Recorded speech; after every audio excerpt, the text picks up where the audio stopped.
guys, welcome back to Risque Business News. I'm May. And I'm Laura Sogar. And we are doing part two of Enron. So that's going to be fun. It's crazy. Last week, we introduced you to some of the corporate culture, some of the key players, that kind of stuff. Baby's first scandal, the Halia scandal. Oh, the cutie. Right, what the fuck is mark-to-market accounting, all that shit, some of the key players. This week, it's all about the big, huge highs and major fucking crashes. So we're going to get into the demise of Enron this week. It is stunning and glorious. It's going to be a good time. I'm looking forward to it. Enjoy. Where's the money? I don't understand how you make money. Hold on. From that. Two stand-up comics in New York City. Just learned a lot of this stuff. I'm going to ask all the stupid questions that you might be thinking at home, but are afraid to ask people. Making it to where you feel like you're too stupid to be able to ever engage in it, they win. Why the fuck are they doing this? It's to make money. It's Risque Business News. Oh my goodness. I'm a little under the weather. Can I say that? Can I say that on the pod? You may, as long as you're like, and I got tested, not COVID. Yeah. It is not tested. Obligatory? I did not get tested, actually. Well, if I die, it's her fault.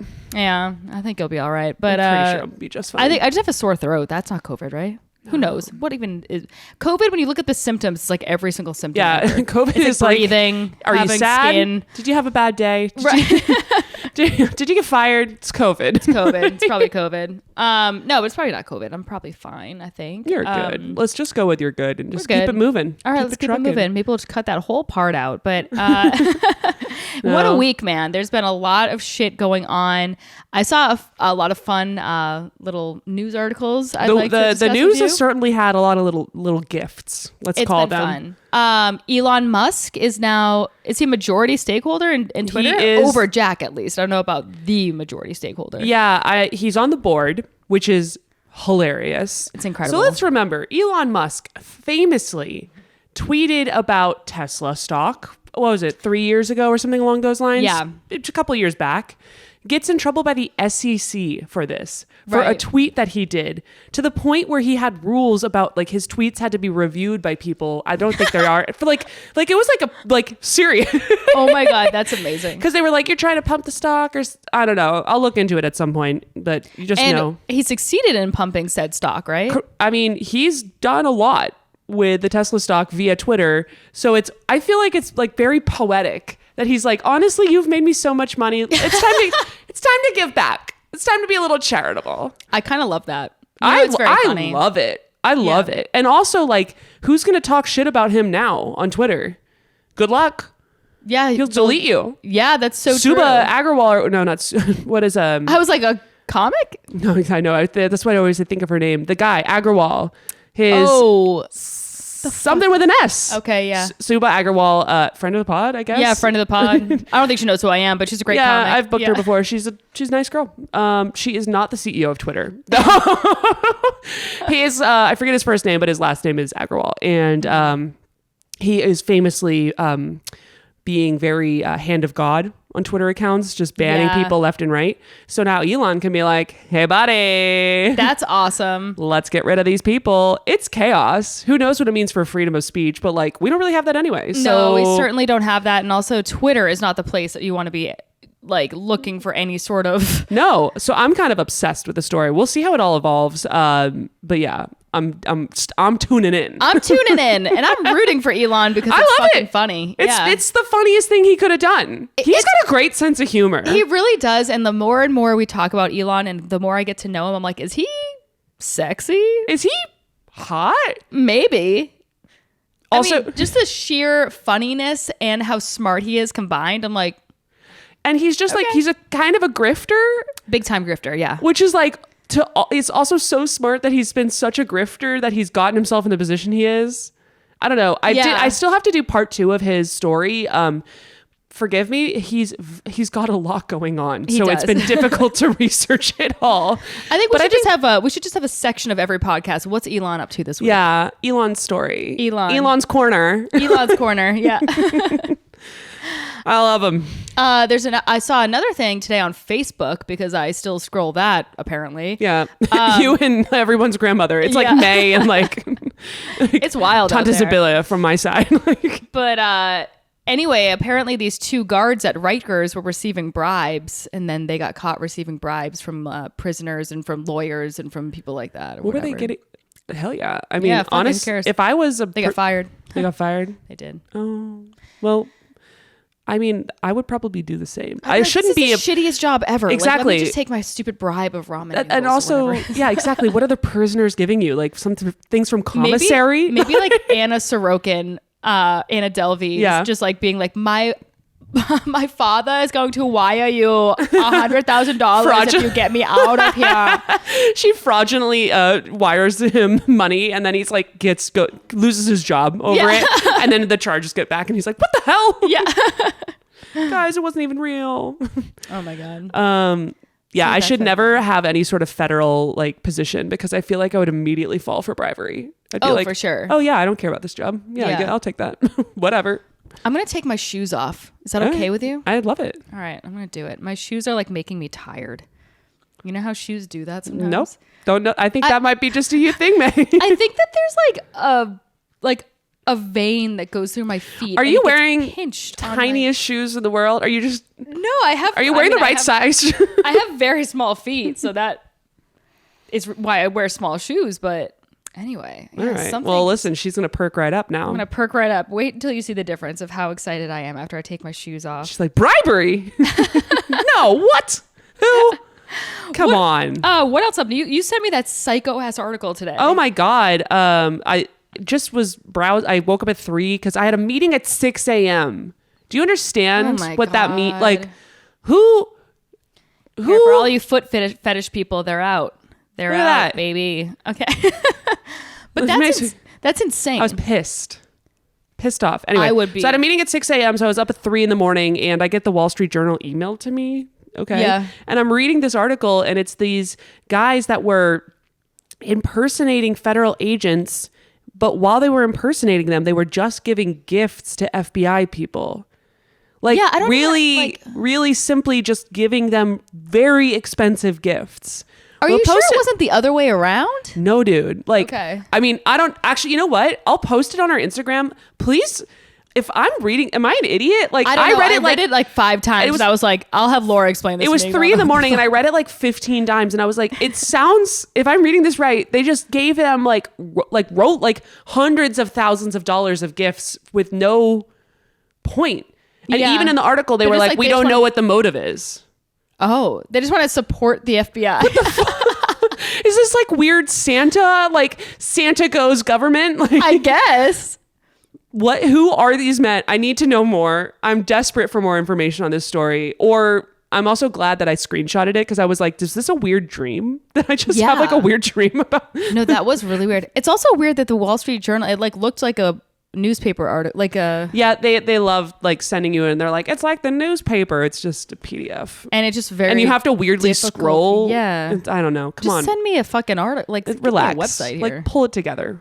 Wall Street Journal, right? That's annoying. Either way, I'll still tune in around 3 in the morning when I can't sleep because of anxiety. Yeah. Anyway, should we dive into it? Let's get into it. Yeah, I think it's time. All right, cool. Before we continue, a word from our sponsor, Risque Business News, is brought to you by Breakshot Pool. There's a new mobile game out there. It's called Breakshot Pool. It's an app for iOS and Android. Breakshot Pool is the only pool game on the App Store, is specifically designed to be played between real life friends like you and me, Laura. That's pretty dope. Sometimes you need a little break, and this is a perfect game for that. Breakshot Pool is a fun and perky turn-based game that is completely non-intrusive, no annoying ads or forced in-app purchases. Many players have called it the Words with Friends of Pool.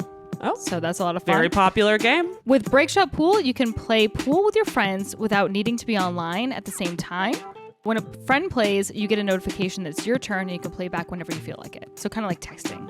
The game is free and in-app purchases are completely optional. So even if you don't consider yourself a gamer or a huge pool fan, check it out.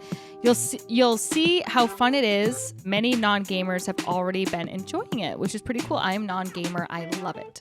and I hate games. It's a great way to connect with friends, especially since many of us are stuck working from home and, across the country and all that kind of stuff. This game gives little fun breaks from it all. Breakshot Pool is available on iOS and Android, and iOS and Android can even play each other. Oh, so shit. if you have a poor friend with a green bubble, you but can a better still play camera for whatever reason. Risque Business News listeners who download the game will get a variety of in-game goodies for free to make your experience even better. So go to the Apple or Android App Store and search for Breakshot Pool. That's Breakshot, one word, Breakshot, BREAKSHOT, and Pool, POOL. One more time, Breakshot Pool. Link is going to be in the description. Download the game, invite your friends, show off your skills, send your reactions to each other. The developers are big fans of the pod. We really appreciate them and would love to get Risque Business News fans to connect with this cute game on their phones. Hell yeah. So please do this. Give yourself a little break. Try out this free game. As listeners of the pod, you're getting free goodies. The whole thing is free, so give it a try today. Available on iOS and Android. Link in the description. Breakshot Pool. So where we left it off, I started to talk a little bit about the trading culture. And at the end of this episode, I have some really funny excerpts from things that traders have said on the floor, which is really fun. But the traders were extremely aggressive. This culture that Skilling, one of the main guys, the CEO at the end of the demise of Enron, he was super into this machismo culture, right? So all the traders were insane. And this guy, Charles Wickman. On cocaine, right? I mean, they had to be on drugs. Let's just go with it. Oh, definitely on drugs. Yeah, for sure. Adderall, cocaine and hookers and Adderall and all that hookers. shit. I don't know if Adderall was really that big. That maybe Ritalin, or I haven't thought of a Ritalin in a long time. Yeah, it probably was old school. There we go. So I actually think I might have said this on the last pod, but just to reiterate, this guy Charles Wickman, he said, if I'm walking to my boss's office to talk about compensation, and if I have to step on someone's throat to double it, I will stomp on their throat. That is a direct quote from an Enron trader, and he looks like such a jackass, and he has these teeth that there's a space in between each one of his teeth. And then he's I had these custom made. Yeah. And then he laughs maniacally at the end of saying that. I'm like, oh my God. This man is high as a kite. Yeah, it's crazy. So they pitch it like this new economic religion, which is insane. And they're talking about how it's radical transparency. Startup culture. Yeah, startup culture. It's that cult mentality, but theirs was not kumbaya. It was the opposite. No, it was extremely weird. Extreme aggression. Extreme aggression, extreme Darwinism, which is the bottom gets the axe and no discussions. I think there's some hedge funds that are still like that. Oh, really? A little bit different, a little bit more intellectual. Yeah. But have very much that radical transparency kind of vibe. Okay. Well. Yeah. Yeah. I've worked at places before that if I didn't hit my quota 2 quarters in a row, then I would be then if the 3rd quarter I either hit it or I was fired. What? Yeah. You never worked at a place like that? Which I'm in my mind, I was that makes sense. Not officially. Yeah. But I guess I've always worked at startups where it's hey, we're trying to figure it out as much as you right. are. And it's also not approved. You're it takes a minute to introduce a brand new concept technologically. Yeah. No, this was a huge company. So they've probably just figured it out where they're it's just more efficient to just fire people that aren't hitting their quota, I guess. Got it. But it was pretty cutthroat and it was not a good environment for me. I was stressed. No. Yeah, that's really hardcore. Yeah, I was it might yeah, I guess that's you gotta go true startup culture. That's what you're learning from this. Yeah. Less stressful is what you're hearing. Where everybody's let's throw some spaghetti on the wall, see what happens. We don't know. Did someone talk to you? That's a win. Yeah. We'll take the win. That's good. Yeah, and then so there was a little clip I pulled from YouTube that I watched of some of the commercials of them trying to talk about how their traders do everything with radical transparency, which is whatever. And it's super weird and really culty. And then at the end, they're why? And they all stand up on their desks, and it's ask why. And they're all standing on their desks Charles Manson people. Oh, with their no. arms down. It's super fucking weird. And all these get up. My turn. So I looked at the comments section of the YouTubes, and somebody goes, I remember these commercials in the late 90s before the scandal unfolded, and every time I heard the why, I'd be I don't know. You tell me. Why are you just confusing me? Which I think is really funny. But yeah, so it was pretty crazy. So let's get back into some of the culture at Enron. So these people are former nerds, right? Including from the top down. They get really, listen, here, you want to hear a hot take? Yeah. Former nerds, they can be some of the meanest people out there. Current nerds can former be like some of the meanest people out there. You get the jock nerd. I feel like that was like the stereotype we were fed growing up. Yeah. And like a lot of the people who are like jocks, quote unquote, that I know were super nice. They just want to drink and have a good time. They're kind of... I feel the same exact way. Yeah. You know what I mean? The people that have always bullied me are like skinny guys with glasses. They've always bullied me, called me stupid, called me whatever. Like, and I'm like, you're right. Yeah. But you don't even tell me. Okay. There was this one boy specifically, and he was like kind of a like, I don't like, for lack of a better term, like a little bit of a nerd, you know? Sure. And him and I had like a few classes together, and I like didn't think anything of it. And like, I wasn't exactly like Miss Popularity in high school either, yeah.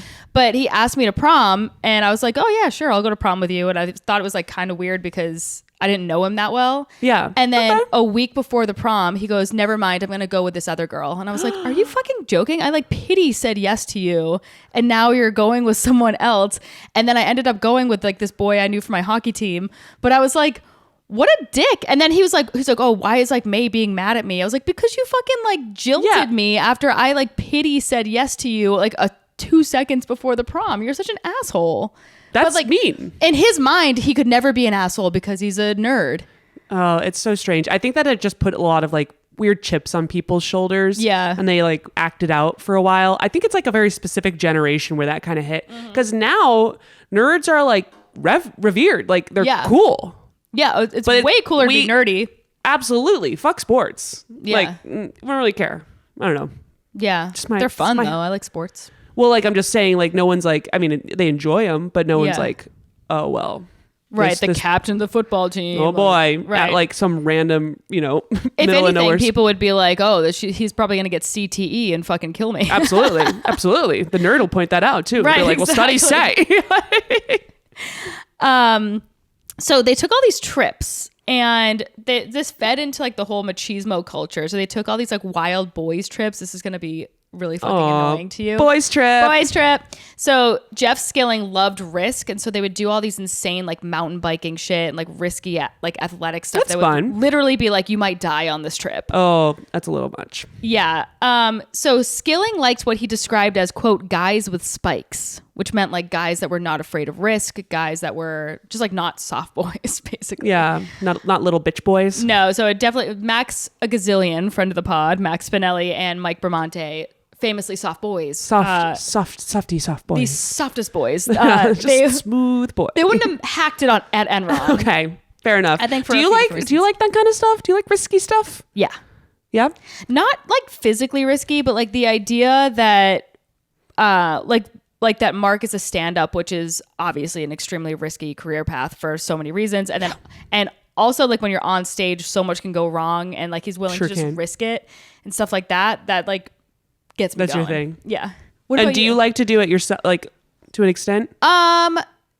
Depends on kind of, I think, because I think I'm really risky with money and really risky with who cares? It's not real. Yeah, I'm like, who gives a shit? I'll just like make more. I'll just make more. What money. is retirement? We're not going to retire. I'm not going to retire. I'm going to die before I retire. Absolutely.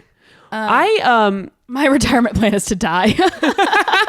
And then I just figure it out.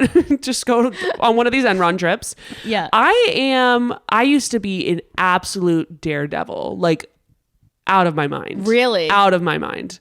And then there was a moment where I was climbing like one of those, what is it, like 14,000 foot mountains or something like that. Like they were like, I don't know. It might not even be right. There's like a group of the mountains that are all like some crazy height. And where? In like New Hampshire or something? In Colorado, around the country. But there's one in Colorado. I forget what it's called. I clearly am not that involved in climbing.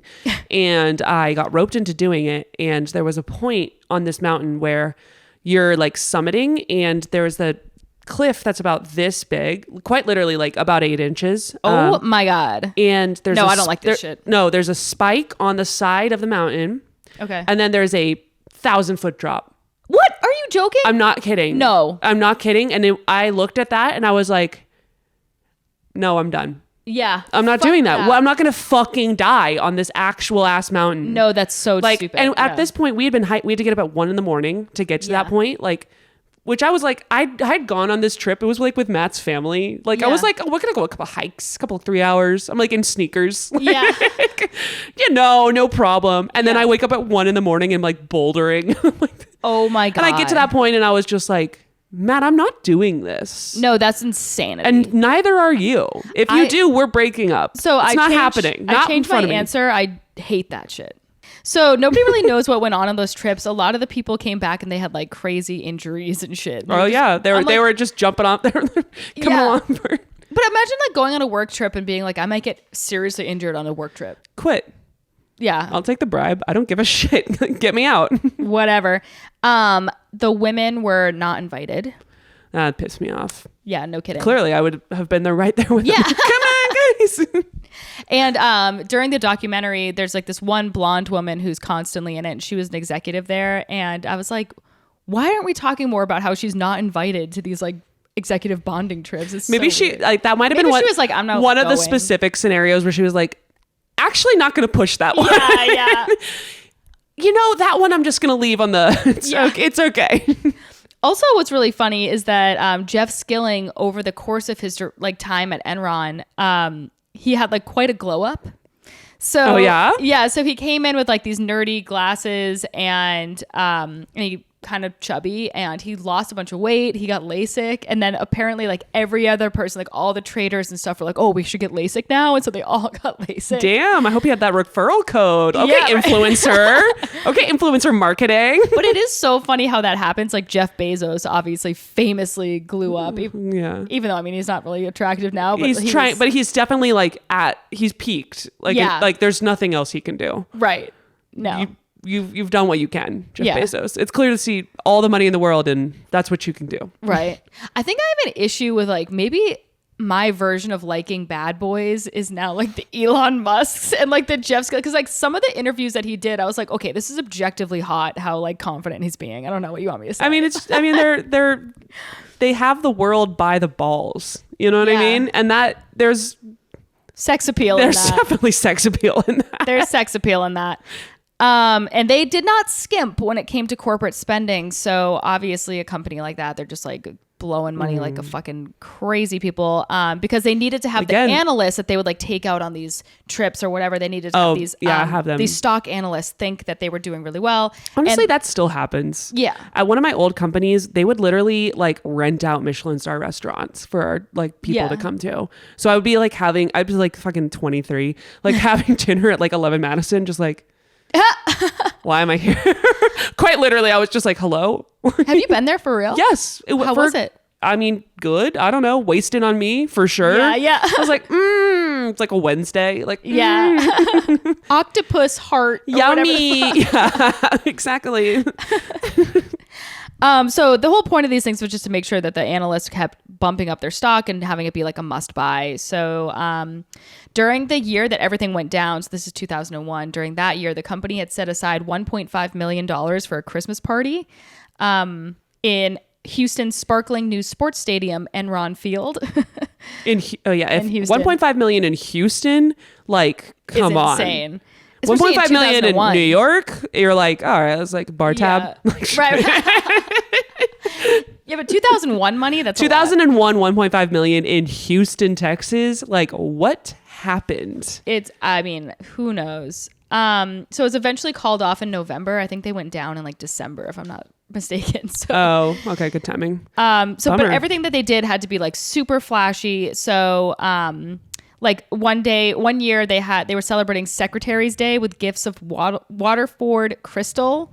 And nice. Yeah, I'm like, hell yeah. If I was a secretary, I would totally want to work at Enron. Absolutely. Actually, I can't imagine there wasn't any like sexual assault going on. Oh yeah, for sure. Besides that though.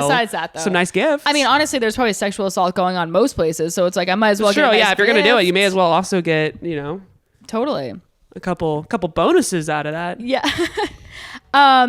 So an employee meeting for one division, Enron International, a live elephant made a cameo appearance twice. So that's fun. What? Wait, what? Wait, at the What? Where? Can you repeat that? Where did it go? At employee meetings for one division, Enron International, a live elephant made a cameo appearance twice. So it came to two of their meetings. What would your reaction be if you're just showing up for a meeting and then they're like walking in like, I don't know, trunky? I would be like, this is awesome. Can I take a photo? I would think I was like having, a psychedelic flashback. Yeah. Like I would losing my mind. This is very Wolf of Wall Street, How like so many questions. How does that get in there? I don't know. I would imagine. Where did it poop? I would imagine. Yeah. Okay. I don't know. You're not reacting nearly as strongly. Why is that? Why am I the only one freaking out about the elephant in the office complex? Kind of sick. That's why. That's insane. Yeah, it's insane. It's really crazy. So for one family picnic, they did like a family picnic day. They rented out a 85-acre Astro World amusement park for it. No, Astro World. Yikes. Oh my God. That was crazy. I know. We should see what's going on with that. Yeah, there's a bunch of lawsuits. They take forever. We're not going to have the Astro World corner. That's too sad. Yeah. Pretty fucking insane. That's really, really sad. This was really funny. In this article, it was like, the comfort was boundless. People got free laptops and handheld devices. It's like, okay, but it was 2001. Yeah. And they're like, oh, wow, the internet, we had Wi-Fi. And they go, the best ergonomic chairs money could buy. And it's like, it's an office. Of course they're gonna have chairs. Just keeping it honest, 2001 style. So ridiculous. Also, oh man, you know what? Just quickly, everyone who was in the peak of their career at that time period in their like 30s and 40s, good for fucking you. Yeah. Because we don't have to deal with that anymore. I know. It's forever gonna be different. And I just want to say, you guys worked really hard, and I appreciate you. Yeah, they really did, for like nothing, and got their asses kicked. Just for like an ergonomic chair was a gift. Right. It was like, I can slap your ass, secretary. I got you a crystal vase for Christmas.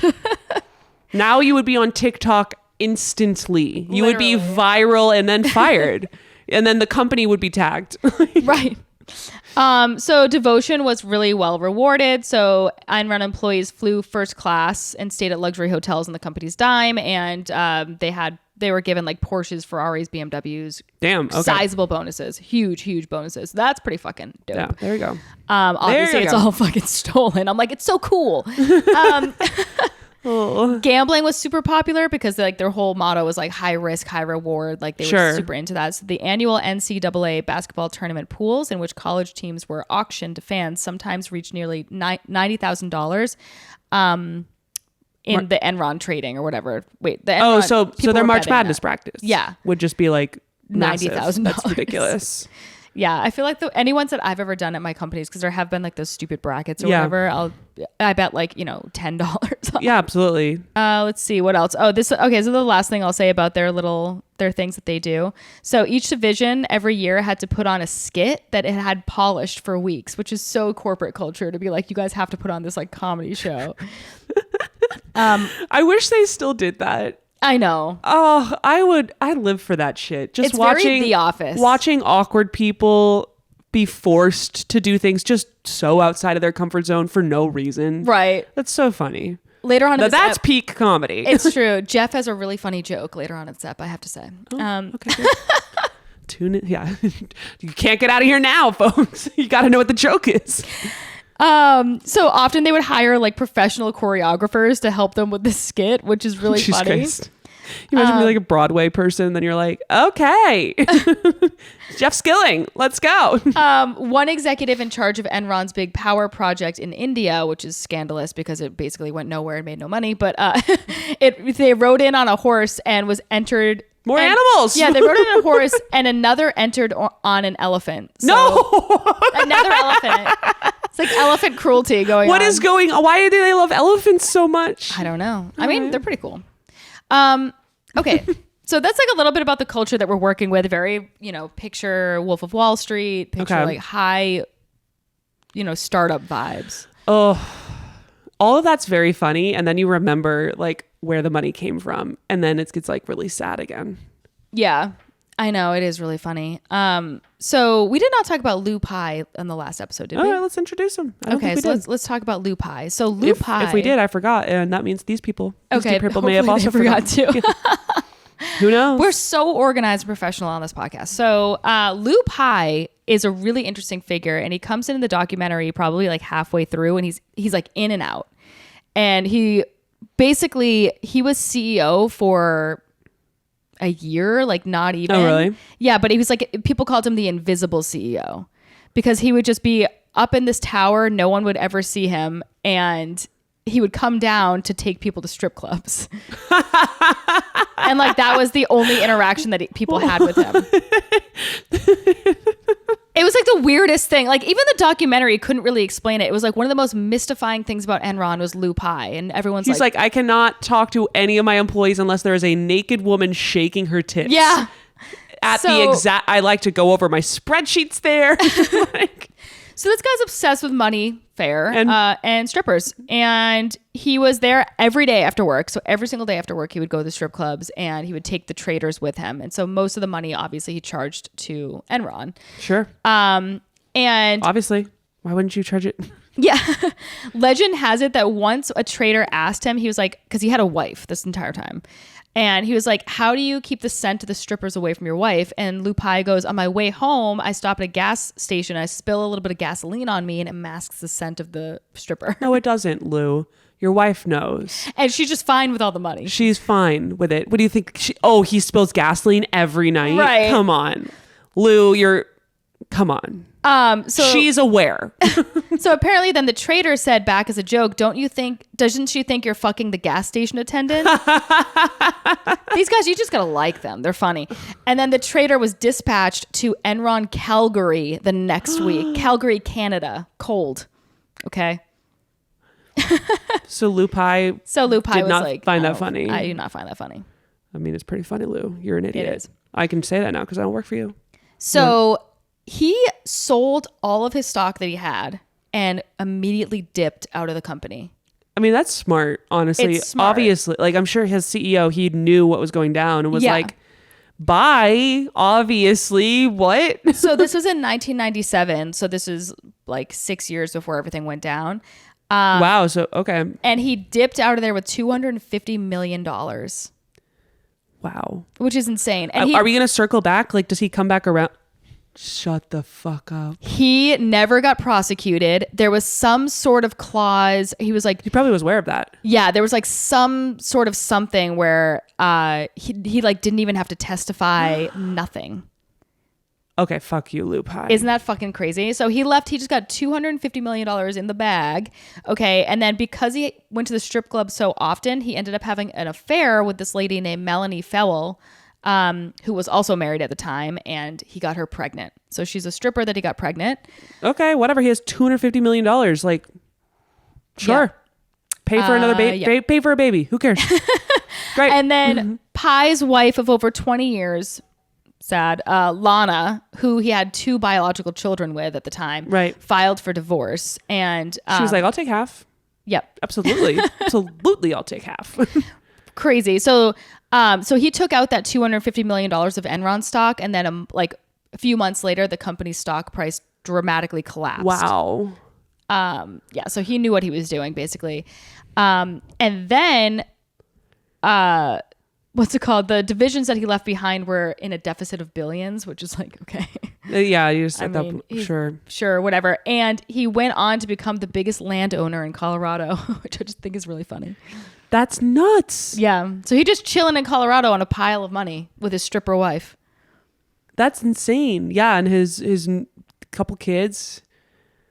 Oh my God. I want to look into this guy a little bit more. Fuck this guy. I know. So I tried to find stuff on him, and the documentary gives you removed. literally basically that. That's wild. And I'm like, also, I love how they highlight, like, honestly, in the grand scheme of things, the money he spent on the strippers, who cares? Mm-hmm. You know, what are we really talking here? $5 million? Yeah. Like, which is insane. But like whatever. It's insane. But then like you see the division is down billions. Yeah. And that's the thing, is that like these numbers are so astronomical that these people are just like, okay, I don't care.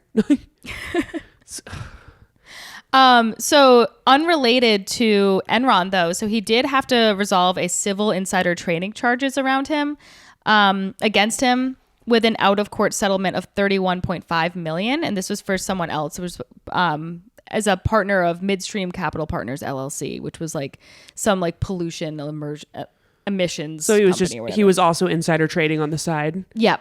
Perfect. Honestly, I feel like you just kind of nailed it on your initial review, like on your initial gig as CEO. Why are you messing around with anything else? And you have $250 million that you stole. Just like chill. Go chill. So as part of a settlement, he was barred from serving as an officer or director of a public company for 5 years. That's it. The punishments, that's I think the worst part about these stories when you see what happens to these people. Yeah.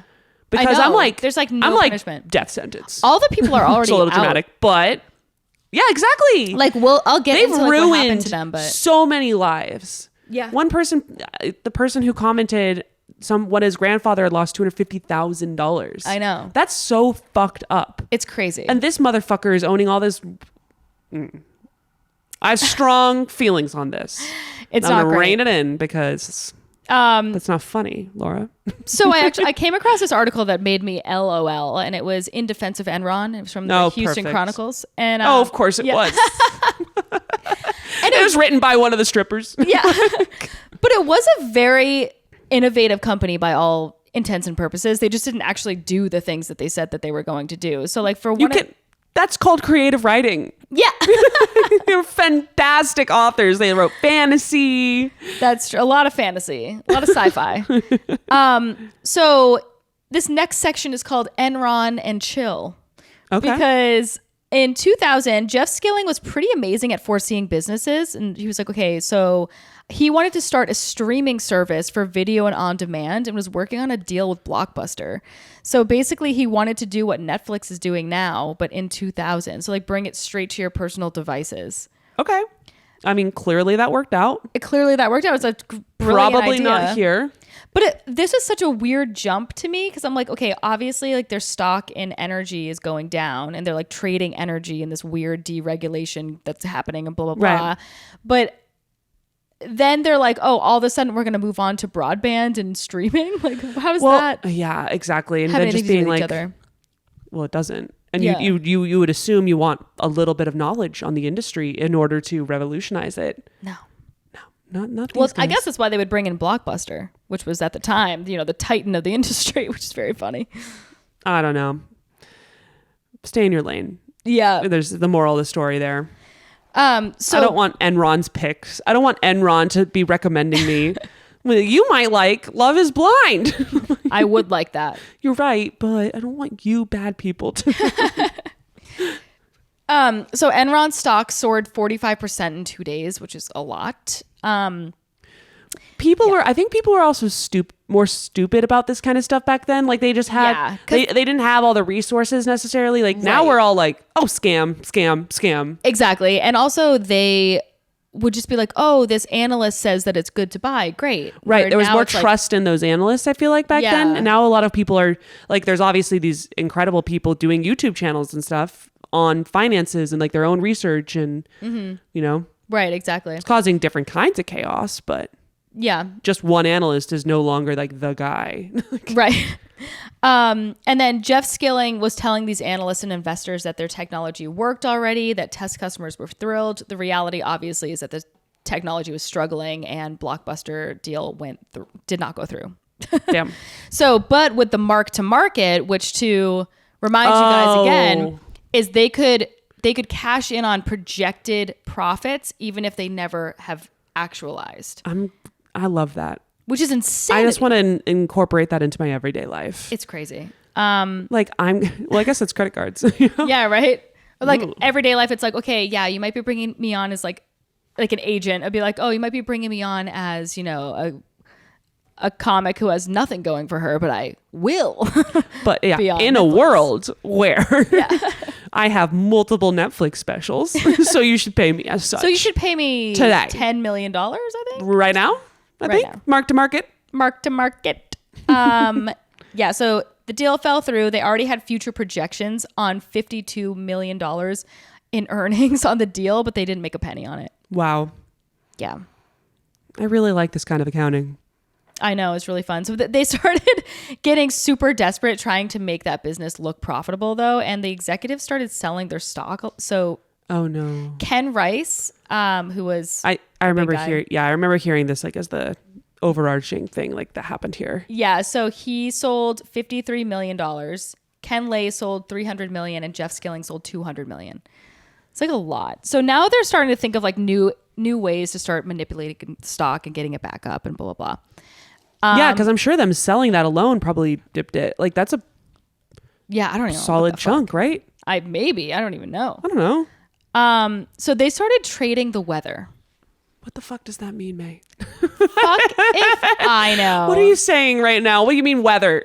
Okay, I am going to. So am I. I'm going to read you these words. Okay, let's do a little decoding here. And we're going to see. So Enron, this is from an article at the time, and it was written in like 2001. So this is when they still thought that this might be a good idea to trade the weather. No. Oh, I'm excited. Okay. Enron is creating a new over-the-counter trading market in weather risk management. The idea, these sponsors, other corporations, and individuals who like to play speculator will use the market to make calculated bets on rain, snow, heat, cold, or wind. Okay. Just as a pension fund with a stock portfolio could hedge by purchasing a put option on the index, a business with earnings dependent on hot summer could hedge with a side bet in favor of a mild summer. So energy companies. Got it. You see what I'm saying? Okay, that kind of makes sense. So basically, if it's like I don't know, I guess energy companies, but like someone who sells air conditioners, like to simplify it. Yeah. They obviously make more money in the summer. So they would buy another bet of in case the summer's really cold or really cold for whatever reason. Yeah. Then they would still make a certain amount of money, but from whom? Right. Or I guess they would have to pay X amount to engage in that bet in the first place. And the people on the other hand are like, oh, well, that's never going to happen. I guess. It sounds literally like betting with each other. Right. And I might have just completely made up how that works. If anyone knows. No, I think that you kind of nailed it from my understanding, which is not a good one. Okay. Well, listen. It sounds, trading the weather sounds sketchy as hell. It does. So this lady named Linda Clemens, who is 28, and she was in charge of weather trading at Enron. Good for her, Linda. Perfect. Oh my God. She says, we think this could be as big as the $300 billion power and gas markets. All right. So like, for example, maybe this will help us understand what this is. Okay, perfect. So how would this work for like a golf course operator in Houston? So say the company calculated that a day of rain costs it on average $50,000 in revenue. Okay. So it buys a rainfall call. Perhaps the option says for every day above 32 days in 1999, 32 days of rain, I guess, that Houston has more than half an inch of rain. The option pays the holder $1. Sure. Given that the norm of Houston is for 29 such days, the option might cost $2.20. The golf course operator could buy 50,000 options. Got it. Okay, so you're paying whatever. I guess 50,000 options at $2 would be about 100 grand. Yeah. Right. And you're paying that with the expectation that after a certain amount of days, you would end up getting back whatever, $50,000 a day. I believe so. Yeah. Okay. Interesting. Okay. I actually think that, listen, it's absolutely insane. Yeah. But also so is so much of the shit that happens in finance now that I'm like, oh my God, this actually doesn't sound that unreasonable. Am I crazy? I probably am. I mean, I don't know. I mean, it's so, I like this kind of stuff when I was watching that documentary, The Smartest Guys in the Room, I was like, I remember writing an essay about this in college, and I was like, that essay must have been a fucking mess because I am now 31 years old and I have no idea what the fuck just happened in that documentary at all. Yeah. Like, I mean, and I think that's honestly part of the reason that this all happens, like, because that is really confusing and I can't figure out if it's a good idea or not. And I'm not the only one. Like, people way smarter than me don't know the details of it. And these guys are the experts, quote unquote. Right. So they're just kind of like, well, you obviously aren't going to understand because you're not as smart. So just don't worry about it. It's kind of and like then they don't worry about it. Like every lawyer always says that they make like contracts and stuff super jargony on purpose, they do. so that other people can't. They're like gatekeeping this thing, but it's just if they spoke it in plain English, it'd be much easier to understand. But they don't want it to be easy to understand because then they can bend the rules in their favor. Exactly. And especially when you're trading the weather, I can't imagine that that's going to get like easy. Yeah. Also, wouldn't insider trading just being like getting a copy of the Farmer's Almanac and being like, okay, perfect, great. That's like the lamest insider trading ever. Yeah. The guy in the farm, he's like, my knee hurts, so like it's probably, she always acts up when rain's coming. It's ridiculous. Okay. So we're gonna talk a little bit about the crash and the unraveling of Enron. Ooh, okay. The big event. So the end of the year 2000, internet companies internet companies were starting to fall, and Enron looked like a really good new economy that was constantly growing. They were constantly creating these little fucking whatever the fuck they were doing. And Fortune magazine in 2000 listed them as the most innovative company in America, which is kind of embarrassing for Fortune magazine. Very embarrassing. I kind of love that. You got scammed. Yeah. They were like, the weather is being traded, so you know what I would love? It's pretty innovative. I would fucking love to have a copy of that for like my coffee table. That'd be really cool. Oh my God, I would love that. Did I tell I you? bet they're on eBay. Just funny. Yeah, that's most really innovative company, Enron. That's great. We should look into that. Maybe I'll get you that for Christmas. Thank you. Okay. I'm gonna locate it. If anyone's got any leads, let me know. Okay, so March 2001, this lady named Bethany McLean, who's in the documentary a lot, she seems like a smart lady. She's a reporter for Fortune. She started probing into Enron a little bit for an article, and she literally asked a question to Jeff Skilling over the phone as part of an interview. She goes, "How does Enron make its money?" And Jeff Skilling flies off the fucking handle, and he goes, "You are not ethical. Your questions are off base." He said, "I have 6 minutes left. I cannot talk about any of this because I am not an accountant." Oh my God. That reminds me of the, I don't know, I'm not a biologist.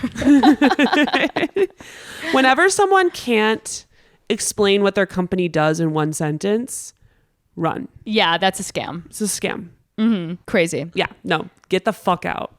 Or get ready to make a lot of money and exit at the right time. Right, like Lou Pai. Yeah. You fucking get ready to Lou Pai it, or get the fuck out. So the next day, executives flew her to Fortune. They flew to her to Fortune to talk to her and make sure that she had all the facts, which is like basically like intimidate her into saying. What a badass. I kind of like this lady. I know, she's cool. And she said that they had a 3-hour meeting, and Andy Fastow, who was the CFO, which I'll talk about in a little bit, he turned to her at the end of the meeting. So all the other executives had left the room, and he turned to her and he said, and she's like, "I will never forget this." He goes, "I don't care what you write about the company, just don't make me look bad."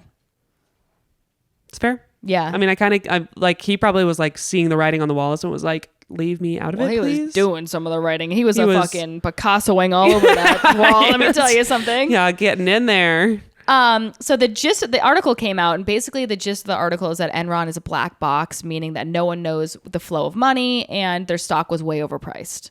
So that pissed. Seems like a gentle, if anything, observation. Like pretty clearly. She didn't know a lot of the things that was going on right now yet. And then Jeff Skilling did this like huge press conference where he was like, well, I don't know if it's a press conference, but like a conference to his employees. And he was like, "Wow, this is what happens when you have a successful business. They try to tear you down." And he was like, "Oh, this other article came out in a competing magazine saying that we were really great, and Forbes and the innovative." And he was like, "That's the only reason that this is coming out." Well, the reason I guess the stock being overvalued is like a dig at them, but like the fact that they don't have clear finances, like that's right. That's kind of like a pretty important thing for public companies. Right. They're public at this point, right? I'd imagine. Yeah, they were on the stock. Yeah. Yeah. Yeah, like that's required. Right. Like by the government. Like it's a whole thing, my guy. God only knows. Okay, so let's talk about this Andy Fastow dude. So He's another guy who's like kind of handsome. Sorry, just is true. And he was the CFO of Enron, and he was hired by Jeff Skilling before he even turned 30. So I think Jeff Skilling saw... That's another thing, yeah. They saw in him a lack of morality. And they were like, perfect. And they were like, you. Because you're not going to whistleblow on my fucking ass. Well, the other side of it is, like, I've known a couple companies who've been a little sketchy in the past, which I will not speak about, but their whole thing is hire young people because they don't know any better. Yeah. Like, they just think everybody does this. Right, exactly. Right. So his whole job was just basically to cover up the fact that Enron's finances were defying the laws of financial gravity, as it was put somewhere, which I thought was kind of funny. Yeah, playing limbo. Yeah.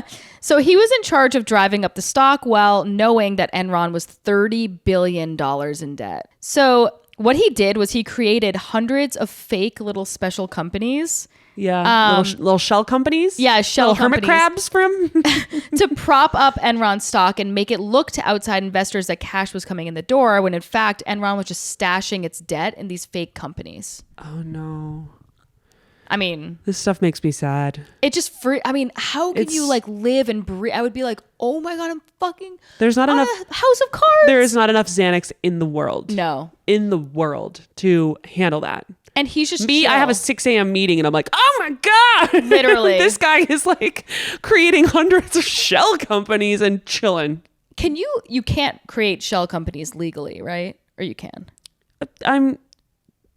You know what? I'm not going to answer that. Let's go into that because I want to do like more in depth on like the Panama Papers. And like, God, good luck with that. I had a hard enough time with this. I think that that's probably worth its own. And if anyone has any good resources there, let us know because I actually don't know nearly enough about shell companies as I would like to. It's like a passion illegal. of mine because if it's legal, like I'm like, sign me up. You know what I mean? But I don't know if it's legal. I don't think it is. I don't know. So many of the companies had exotic names like Raptor, Chuco, Jedi, LJM. Fun. LJM was the big one. So that is a company that Andy Fastow had stored $45 million for himself. Perfect. So what did that stand for? LJM? I don't know, actually. Losers. Jeff money. Losing Jeff money. Oh my God, that's funny. Maybe we found it. So it was talked about in the documentary where they were like, it's argued that Jeff Skilling and the higher ups knew that he was skimming off the top, but it was just worth it. They would assumed that someone that smart doing all this other balancing for them was going to be skimming some off the top. So they were kind of like, it's worth it to just let him do this and kind of not call what a perspective, just being like, I mean, boys will be boys. Right. You know, they like to wrestle. They like to steal a little money from you. I mean, from what we know about Jeff Skilling, I feel like if he found out Andy wasn't doing that, he'd be like, fucking pussy. You have any idea how many millions you're going to take in from this company? Why would, come on, man. Radical transparency. Get in there. What are you doing? When shit hits the fan, he's actually looked at as kind of like the fall guy because they're like, well, he's the boogeyman. He's the one that was doing all this shit. Yeah. I mean, honestly, the CFO role in any kind of company like that would be like, you better take the money because this job is your last. Right. When things hit the fan, you're done. Hopefully. Please tell me he's not working somewhere else. No. He's like Tesla CFO. Yeah, actually he's doing, we'll do like a roundup of where they are now. But everybody claimed, they're like, I had no idea about LJM and Fastow went rogue and whatever. And then like in the hearings, they were like, here's a piece of paper of your signature with LJM, like all the information. He's like, I don't know anything about that. I was blacked out. They're like, all right, that's a decent defense. Also, there was a video that surfaced after the bankruptcy, and it was Fastow selling LJM to a group of Merrill Lynch investors, where he speaks about the benefits of investing in a firm that only buys from Enron. He was acting as the CFO of Enron and the general manager of LJM, and was basically like, you should be trading stocks in between these two things. And they were like, that seems like a great idea. Like, this guy makes some good points. Back to the strip club? Yeah. And he's like, let's go. Isn't that the weirdest? Yeah, I mean, that's definitely... I mean, it's so fucked that there's so many layers of how fucked that is. Exactly. And this is obviously like such a more macro conversation about all the people that were involved. It wasn't just Enron. It was obviously like the huge banks and like the lawyers and the accountants and all these people that... It's an ecosystem. It's an ecosystem, and everybody had their hand in the pot. It's not... Well, and that's rocket science to figure out there's a lot of corrupt bastards. To be honest, in the Anna Delvey story, like people are like, how did this all happen on unbelievably small scale, obviously, comparatively. Yeah. But I think part of the reason was like everyone wanted it to be true. Right. Everyone wants it to be true because then they make money. Right. No one wants to be like, this is bullshit. And then all And of a now sudden we're not. poor. And yeah. And then, oh, I don't want to take your $10 million for running this deal or whatever Right, it is. right. And that's the problem, is that they get happy ears because then they actually get to do this fraudulent business. Yeah. So, I get happy ears all the time. Like a No. client will be like, oh, I want to have this volume. And I'm like thinking, there's no way we can achieve that volume. I'm like, okay. yeah. And then my boss is like, well, we have to come down on this deal because like they're going to be they're going to sue it's us. not going to work. Yeah. Yeah. They're going to take us to court. So anyway, yeah. So 96 individual investors invested in LJM, and 6 of America's top banks invested $25 million each. Damn. Yeah. That's not even that much for them, though. I know. Like Deutsche Bank, Citibank. But like the thing is that they didn't stop and say like, wait a minute. Yeah, do due diligence at all. Right. Banks are crazy. Banks are nuts. I think what's really interesting is the more you learn about them, like they seem so structured. The more I learn actually about every company. Every business is a fucking shit show. It's just string holding it together on It's the back crazy. end. Yeah. And that's why I know like regulations and stuff like that, people are like, they don't do anything. They do things. In terms of finance, I think they're absolutely essential because these fuckers will get into trading weather. Yeah. Otherwise, like there needs to be some hard rules. Right. And I think we're getting better about that, but there's certainly a lot that needs to still be fixed. Well, this was obviously, a turning point in that because they had California all deregulated and then look what fucking happened. Right. So, Well, we'll see what find happens. out. Yeah. So it's 2001. Jeff Skilling is starting to unravel. There's a lot of things going on. So now he has this article and people are probing into their finances, kind of figuring out what's happening. So he'd always been sort of a cunt. That was like widely known. But in 2001, he started showing up to work hungover, unshaved, bloodshot eyes. Like he was like going nuts because he's like, fuck. Oh, he's finally starting to show like human response to Yes. what is clearly a shit show.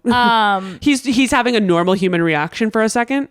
Yeah. Perfect. So let's see. April 2001, he took questions from analysts on a panel, and someone asked why Enron wouldn't release a balance sheet and why they were the only company of their kind that doesn't do that. And Skilling responded audibly. He goes, "Thank you for that, asshole."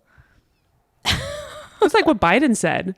Remember that? Oh, yeah. Like pretty much spot on what he said to one of the reporters. That's really That was like funny. the first time I've like, oh my God, a spark of life. Yeah. Is this man right? alive? No, he's a corpse. I'm pretty sure he died years ago. He did die years ago. It's conspiracy theories. That's fine. That's why you're here. Oh my God. He's dead. Okay. It is like, I don't know what to think about some of the things. Like some days he's great. Other days he's not so great. He's At least he's edited great. You know some what? Days. What I will give him is this man doesn't want to be president. He's been very clear about that from the get. So I kind of get it. He should go and just like, I don't know, take a nice luxury vacation with his wife. I think he wanted to be doing that right now. And instead the party was like, well, not to get into politics, but they were like, you got to come back, Newt, my guy, now. Yeah. And he's like, fuck, okay. Oh, imagine being 78 and like not only having a job, but being the like, shittiest job. I have like the hardest job in the world. It's bullshit. Ooh. No Yeah. thanks. No, that's why I think he died. Yeah. It's just a lookalike. Or it's at least like a body double, and he is in Bali. I hope he is. With Dr. For the Jill. best. Yeah. Okay. So anyway, he's starting to unravel, blah, blah, blah. In the documentary, employees say that every quarter they would be under the impression that they were not going to hit their numbers. And miraculously, every quarter they did. Damn. And so an executive was asked, how did we make these numbers? And his only response was, quote, California. So let's get into... You're like, that's so vague that, okay. Right. But then in the documentary, there's like starts like the do-do-do-do-do. Right. Yeah. And I'm yeah. like, oh, this is great. This Perfect. is That's good editing right yeah, there. exactly. Oh, chef's kiss. California. Yes, there we go. What a great tune. Okay, so December of 2001, there was rolling blackouts across California, but it wasn't the issue of lack of power. They had more than enough watts, so it wasn't like they couldn't be doing it. So the woman in charge of California's power grid, she was like, I knew something illegal was going on because why the fuck can't we turn these on? Like they're manipulating the prices so much basically that they couldn't turn the lights on. Wow. It was like this crazy shit. So obviously California, as we talked about a little bit in the last episode, it was selected by Enron as a place to test the deregulation of energy so that they could start manipulating the stock prices. Tim Belden was a guy at Enron. And he said his job was to find weaknesses in the rules of deregulation in energy in California. And then they would find a way to drive up the prices of energy. And after the bankruptcy, a list of his strategies to do so were found in a memo, and he would name them all these like fun things. They're really fun on like names, like nicknames. Yeah, they do love a good naming party. Yeah, it was like wheel out, get shorty, fat boy. Yeah, cute. Stuff like that. And that was like just like, you know, fat boy is when they turn off all the kitchens for like the homeless shelters or something like that. They're like, haha, fuck you. For the homeless shelters. It's exclusively. They were like, what energy grid thing? Turn it off. They're evil. Oh, I think that's clear. But just once again, I'm going to get upset for a second. Fuck these guys. Oh, it's crazy. It's just crazy. So clearly, fuck them. I'm going to get into a bunch of tapes that I found from the traders themselves. So maybe I'll do trader number 1, you do trader number 2. Okay. But this one's really not that interesting. But the audio tapes of the Enron traders were leaked during the rolling blackouts. And so one trader goes, what should we call this project? Probably should have a catchy name for that. And I said, how about something friendly like Death Star? And then they laugh maniacally. They're like, like literally like a Dr. Evil, like, Jesus Christ, guys. So Tim Belden himself was also on the tapes, and he was talking to somebody and he goes, we're wheeling power out of California. He just steals money out of California to the tune of, and he was cut off by the person he's speaking to. And he goes, can you rephrase that? And he goes, okay. He arbitrages the California market to the tune of millions of bucks. And then they have like a huge laugh because they're like, we can't say steal, but that's exactly what we're doing. Arbitrage. Yeah. That's corporate stealing, right? That's corporate stealing, basically. It's a fancy word for steal. I'm going to start using that word. Yeah. I'm going to arbitrage these batteries out of Target. So basically what Enron was doing is they were exporting the power out of the state. And then when prices would soar up, then they would export it back in and they would buy all the energy back. Yeah, these men are going to hell. Yeah, definitely. I don't know, like the really bad people. Especially with things like with energy, like that's real human being. That's hospitals. That's like real people. Yeah.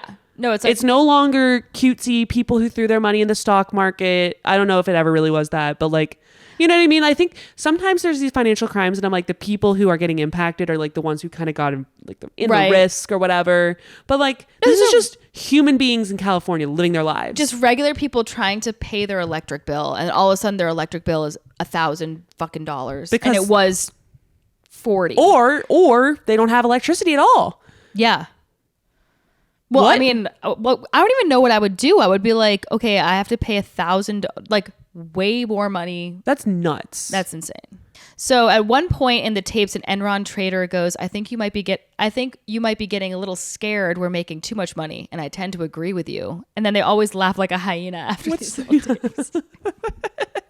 What's wrong with them? Are they like Disney villains? Like they're like really trying to be Disney villains? Also, like it's a really interesting test in they're like, I like to imagine that most people are good. No. And there's so many people that worked there, but it's like, is it just the culture that was created for them? Or are they all like this on the inside? Like what's the like villain origin story? I think it's probably a mixture of the two. I'm sure they'd had some hiring practices to find people who'd be more inclined towards this kind of like, and then we're conditioned to do so. And then on top of that, everyone around them doing so the mob mentality, the culture, and they're benefiting from it. Yeah. They're making a shit ton of money. Yeah. Wow. But they're like turning off lights on grandmas and fucking And then there's LA. Probably the other side of it where it's like one person couldn't turn that ship around. Yeah. Like I guess I don't know what the whistleblower scenario was back then, but like or I actually maybe that's how it came down. But like point is like how would you just see that and be like, who do I call? Yeah. Because all the banks are involved. Like, right. You know what I mean? No, I do know what you mean. Yeah. I don't know. I call president. Yeah. So So Biden? it gets worse. So traders discovered that by shutting down power plants, they could create artificial shortages that then would push the prices up. So they have tapes of these Enron traders calling power plants, right? Which I'm like, why the fuck would the power plants go along with this? That's what I don't get. But anyway, so this is a transcript from an Enron trader. He goes, hey, this is David at Enron. There's not that much demand for power around there. If we shut it down, could you bring it back up in like 3 to 4 hours? And the power plant guy goes, oh yeah. And then maybe that was more normal than maybe. I don't know how power plants operate. Yeah. But you would assume 24/7. And I would be like, why don't I regulate this and not Enron? Right. So then, but if someone calls you just with confidence and is like, yeah, it's Enron, you should do this. Yeah, you're like, it's like, I don't know, fucking sure. Yeah. So then he's like, hey, why don't you just go ahead and shut her down if that's okay? It's like, okay. So then another trader on a separate time, he called a power plant and he goes, we need you guys to get a little creative and come up with a reason to go down. And then I'm like, are the power plants getting like paid for this? Probably. And then the power plant guy goes like a forced outage kind of thing. And the trader goes, yeah, exactly. Oh my God. So they were basically like yanking the California economy on a leash. Like if you want to think about it like that. That is insane. Insane. And the government was like, so weird. The lights are out again. I don't know. All right. Back to surfing or whatever it is we're up to. So another thing that was on tape is a trader said, because they were talking about how obviously like your normal energy bill is like $35. Yeah. And with Enron, it was like $1,000. And with what was going on with Enron and the cost of it. And they go, it weeds the weak people out in the market. Get rid of them, and the people who are strong will stick around. What do you mean from the market? Like humans? Like humans. Human beings. What? Yeah. The fuck? So it gets fucking wild. So because California is California, there's wildfires, right? So everyone's on the edge of their fucking seat. They're like, the power grid cannot go down again. Can't. And obviously there was tons of fires. And the Enron trader was on tape and goes, there's a fire under the core line, which means like the whole energy grid would go down in that. And like basically it's like high likelihood of that power structure of not being able to put out power. And Enron, like authentically, or like they were authentically there was there was a fire like underneath it. And the Enron trader too goes back to him and goes, burn baby burn, that's a beautiful thing. Holy shit. Yeah, these are bad people. I know. I have more. We've talked about all these like ones where they like murder people and stuff like that, and I'm still like, this is, I don't know, this is really jarring. And then, so they interview this one guy who's like claiming to be like this like nice trader. And he's like, I was always super uncomfortable on the floor. And he was like, I had questions, but I didn't ask them because I was worried about the answer. I was like, no, you were worried about your job. You were worried about your job. You were worried about all the other, like, the stuff we were talking about earlier. Yeah. What happens if I find out? Like, blah, blah, blah. Right. It's better to just put your head in the sand. Exactly. So you're still a bad guy if you're listening. This is another conversation. Enron trader number 1 goes, all that money we stole from all those poor grannies in California. And Enron trader goes, Grandma Millie, man. And then the Enron, the first guy, goes, she's the one who couldn't figure out how to fucking vote on a butterfly ballot. She wants all her money back now for the power you've charged up her ass. So basically, so go out and vote. Yeah. We should just have that be that like audio recording as a vote campaign. Those grannies will be getting their asses up. You got to go and regulate your energy. Oh my God. And also this is like, so they're playing these tapes in the documentary over footage of people being rescued from elevators in California. And like all this crazy shit going on. And people getting in car accidents because the lights are going out. And it's like insane. You need energy. So finally, the California governor at the time stood up and took back control of the power plants. Where the hell have you been, my Literally, guy? What's going on? What the fuck? So this year-long energy crisis cost California $30 billion. Jesus Christ. And also when they say California, it costs the people. The people of California. Ugh. Yeah. So Jeff Skilling said in an all-hands meeting, this is the funny joke. Are you ready for the joke? Oh, no. He goes, you know what the difference is between the state of California and the Titanic? What's the difference, Jeff? At least when the Titanic went down, the lights were on. It's a pretty good one. Jeff Skilling, CEO of Enron / comedian, coming to the stage next. Dude, funny people get ahead in life. Oh my really God. do. That guy, yeah, that's a twisted sense of humor. Let me tell you that. Yeah. So then he goes and he speaks at some conference in San Francisco later that same year, which I'm like, Jesus. They let him in the state? I know, right? I would have been like, there's a hit on him. So protesters were outside with No signs, shit, yeah. obviously, but they were calling him a Nazi. I was like, okay. No. Why do we always have to call everyone a fucking Nazi? Come on, no, focus. Isn't that always the way though? It's like this boy broke up with me. He's a Nazi. And it's like, no, there's other bad things too. Yeah. We also overuse the word sociopath. It's like, this guy didn't want to go on a date with me. He's a fucking sociopath. And Yeah. it's like, no, maybe he's just not interested in you. Yeah, It's fine. No, Jeff here, might be a he is a sociopath. sociopath. That would be the correct usage of sociopath. Because how the balls on this person to go to California after fucking them like that, I know, is impressive. So one lady actually hurled a blueberry pie at his face. Way bigger than that. You guys are thinking small. You need That to is really satisfying, though. I mean, you could have eaten the pie. I'm kind of thinking something a little bit more aggressive. Yeah. I've had a long day. Yeah. Laura's had the longest day ever. So I'm like ready to, I'm like, just kill him. Which is not what you should do to any human being, obviously. So minus maybe Jeff in that one scenario. There was one quick, keep it moving. His defense of himself, which kind of makes sense, but it's not the truth, obviously. But he was like, consumers in California are angry, and they should be. But if we had anything to do with this, then we would be the stupidest people in the world, because their goal was to deregulate all the states. So this is like a shining example of like, well, that didn't work right. at all. Well, my guess is that they probably realized by then that this was a sinking ship, and they wanted to maximize the profits like in the short term, because there was no way it was going to work in the long term. Correct. Okay. yes. Cool. I did it. And so at the same time that he's at the conference, Ken Lay met up with Arnold Schwarzenegger, who was not the governor at the time yet. Apparently Ken Lay knew something we all didn't know. He had some foresight, but he basically pitched, he was like, the market's going to correct itself. Sure. Which is insane. Yeah. For no reason, but okay. And so then in the midst of the energy crisis, George W. Bush became president, famously Ken Lay's buddy. Oh, yeah. Oh, no, Bush. Here we go. You should have been a painter, my guy. I know. So Ken Lay had easy access to the administration, and even met with Dick Cheney to push keeping deregulation in California. Yikes. Also, at the same time, George Bush did not like the California governor, this guy, Gray Davis, who this kind of put like the fucking nail in the coffin in this guy.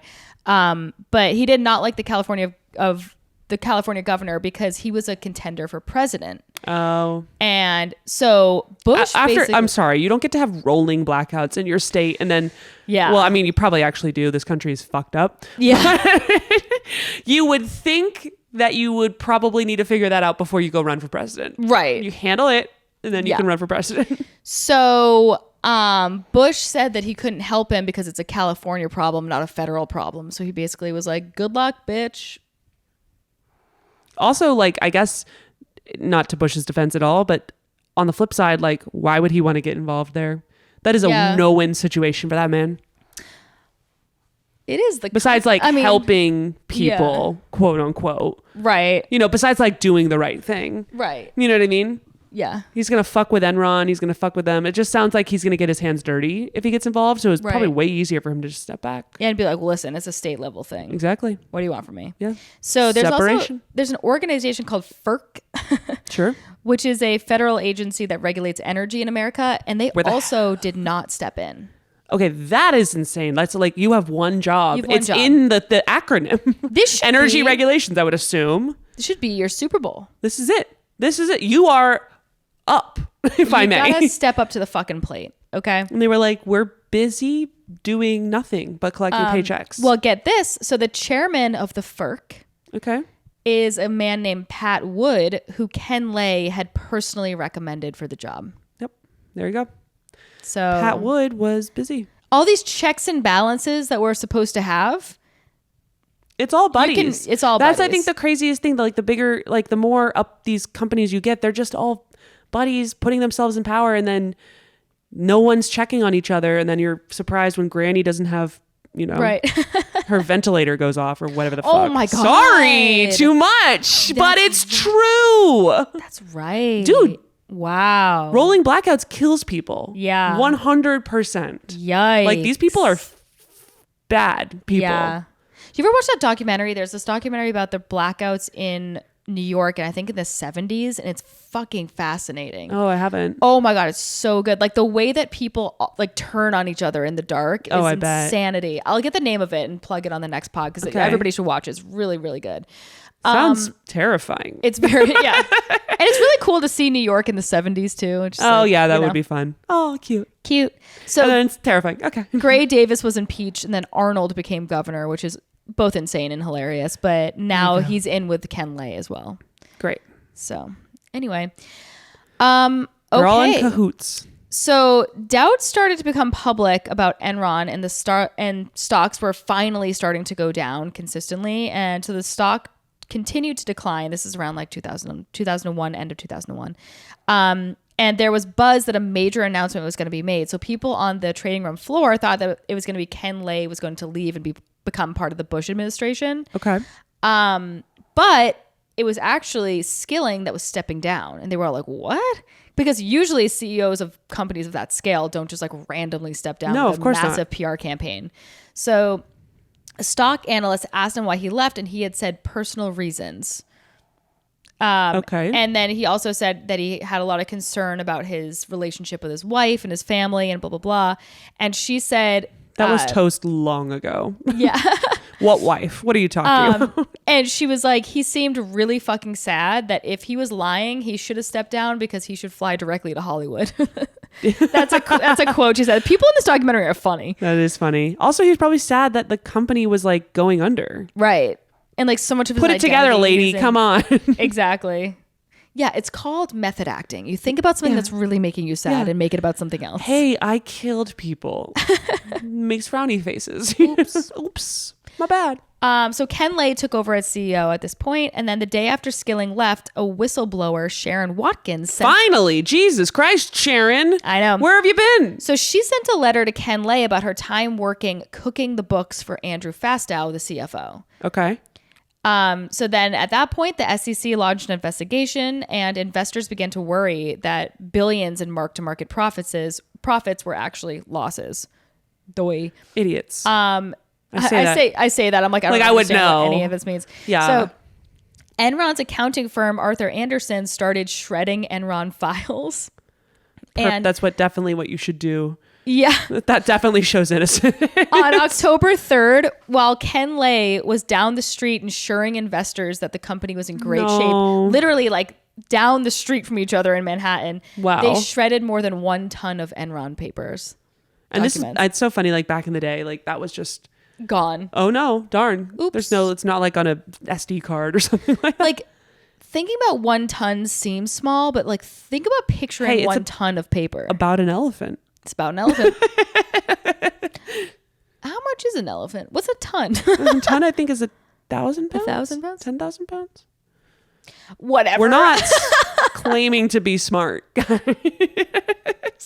I think it's a lot of paper. So, down the street, Ken Lay is in front of investors, and he's like, "The company's in great shape. You have nothing to worry about." Blah blah. So at the end of the speech, he gives questions to the audience. He's like, "Okay, send up a question," and the first one he reads is, "Are you on crack?"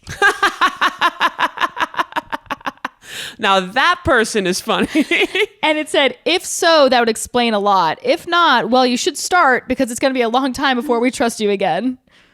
That's great. That's peak. I love that. That's very funny. And then a day after that was when Andy Fastow was fired, when they discovered that he had siphoned off $45 million. I put discovered in quotations for those of you just listening, because obviously they knew about that, but they needed a fall guy, and he was going to be said fall guy. So less than 4 months after Skilling resigned, Enron declared bankruptcy, and all the employees were let go, and they had 30 minutes to leave the building, which is really fast. Damn. What if you're like taking a dump? I know. You're like, hold on. Oh, shit. Yeah, so the insiders were able... Or also, what happens if not? You get shot? Like, I don't know. Come on. The insiders were able to sell off their stock, but regular people that invested their entire retirement in the company were left with a fucking goose egg. No. Or like a large portion of their retirement, you know? I mean, people really believed in the stock. It was like the only one that was, it was like a very safe bet. It was considered, like a little wonderkind. Yeah, exactly. Also, this is sad. So I think I talked about this on the last episode a little bit, but January 26, 2012, an executive by the name of Cliff Baxter committed suicide. And he was an executive who, by all accounts, was actually kind of a good person and tried to be a whistleblower with the lady who actually whistleblew. So And he killed himself. Yeah. Man, that's, I mean, I'm sure he felt guilty to an extent. He probably was. Right. But it sucks because it's like the one person with any sense of morality.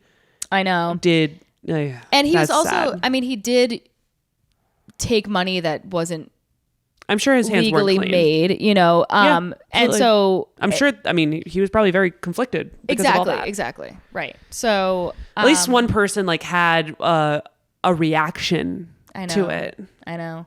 I feel like maybe that's why I liked the documentary so much in college, because it opens with the scene of that happening and I'm like, oh, I'm in. Strap in. I love a Dateline. Let's do it. Yeah. Whoa, mystery. Pretty fucking crazy. So that sucks. So let's get into the sentencing. So Thank obviously God. Is this gonna piss me off? It's gonna piss me off. So Ken Lay, he was convicted on 10 felony counts in 2006, a verdict that he said at the time left him shocked. Lay died 6 weeks later while awaiting sentencing of a heart attack. Finally, his body had the correct response. I know, but isn't that kind of, I don't know. I always thought that was like sort of like, interesting you timing. just died 6 weeks later. You just died like that? Sure. Really? Really? With all those government connections to him, like, really? Sure. Oh, yeah, you died. A little Epstein die? Little heart attacky? Right. Sure. All right. Well, I'll chalk that up to suicide then. Yeah. Andrew Fastow, so the former CFO, he pled guilty to 2 fraud counts. Oh. And is that it? Let me see. Oh, yeah. And he was a star prosecution witness against Skilling and Lay, and he served only 5 years in prison. This is where things start to really piss me off. I 5 know. years? Yeah. So since his release from prison in 2011, Fastow has worked the lecture circuit. He has also given unpaid talks to business groups, fraud investigators, in college classes. Often he displays... Honestly, I'd show up. I'd listen to this talk. Yo, I mean, it'd be very interesting, but like, get back in jail. Oh, yeah. Get back in jail. So he displays his Federal Bureau of Prisons identification card in one hand and a CFO of the Year trophy he won in the other. His message is that even though companies and executives may believe they were following the rules, they could still be breaking the law like he did. Fastow says misleading deals like the one he did at Enron are still common in business and still celebrated. I would agree with him there. I'd be curious to hear like if he goes into more details about ones he might suspect or something. Maybe he's on YouTube. So then he goes on to say, he's like, you can follow all the rules and yet still be committing fraud. This should make everyone very uncomfortable. I mean, that makes me very uncomfortable as someone who doesn't understand fraud. Famously. Yeah, May is famously terrified of committing fraud at all times. I'm probably committing fraud right now. I don't know how, but I am. According to Fastow, you gotta watch your back. Pretty much. Also, I hate that guy. So Jeff Skilling was originally sentenced to 24 years in prison, which is insane. Not enough. But a federal appeals court ruled the sentence was excessive and sent back, because like people that kill people don't even get that sometimes, like with a gun. He did. Yeah, but more directly. No, don't believe it. Don't care. Okay, so then the sentence was excessive and sent the case back to trial for resentencing. In 2013, Skilling and the DOJ agreed to a 14-year sentence in exchange for Skilling dropping his remaining appeals. So with good behavior, he was released after 12 years. So get this, today, Skilling is back in Houston where he's working on a startup firm in the energy industry, Veld Applied Analytics. No, he's not. Yep. According to its website, the company is developing, quote, sophisticated analytical tools to establish and monitor valuation of oil and natural gas assets. Wow. What? hey, don't do business with this company, obviously. And also, like, In why Houston. It's funny. The balls. The balls on this man. Oh my God. And Texas, people in Texas don't fuck around. Yeah. I am floored. This man is still doing his thing. I know. That would be the first group that would be like, they're going to get vengeful. He should do something like just something. He should move. yeah, but like some bullshit. I mean, he can't do anything in Silicon Valley, that's for sure. But like, I don't know. Wild. 12 years is a long time though. I don't know. I mean, they just ruined so many people's lives. Like, yeah, I really struggle with these financial crimes. Like the impact, like what we actually end up doing to the people who they're ruining lives. Mm-hmm. Like, who knows how many people like lost all their savings or their retirement funds, and then lot of fucking maybe people. they killed themselves. Like, you know what I mean? Like, there's the impact there is just such a ripple effect, and I don't like this man. Hot take. Yeah. You're going to come to Risky Business for the unpopular opinions. Listen, okay? Fraud, not cool here. It's not good. We don't like it. Listen, that's right. This is not a victimless crime. It's not a victimless crime at all. Yeah. It's a very clearly victim-filled crime. Like, I mean, the whole city of Houston, new people impacted. Or the whole country, but... I wonder if... like what George Bush thinks about this now. Like, oh man, I was like totally duped by that guy, or like goddamn. I knew exactly what was fucking going on, you know? I don't know. That guy, I could never figure if he is smart or if he's not smart. I have no idea. I couldn't tell you. I was also too young when like everything was really coming around to like have my own opinions. I just kind of knew like he talks like an idiot, you know? Right. But isn't like, that every president absolutely now? I mean, literally besides Obama. That's kind of like their shtick, you know? Yeah, it is. So that's the story of Enron. I'm sure I left out a bunch of things and you guys are yelling at your phones, but I hope you enjoyed. Yeah. I'm shook now. I don't know. Keep that shit regulated, I guess. I don't even know what I'm saying. Yeah. No, it's like we like regulations in certain industries. In certain industries, this one being that type of industry. Clearly this one. But yeah, guys, like and subscribe. Please subscribe. Tell your friends. Tell your mom. Come out and see us live. Come out and see us live. We perform all over the place in New York, so follow us on Instagram. Yeah. And yeah, thank you so much for listening. We appreciate you. Bye. Bye.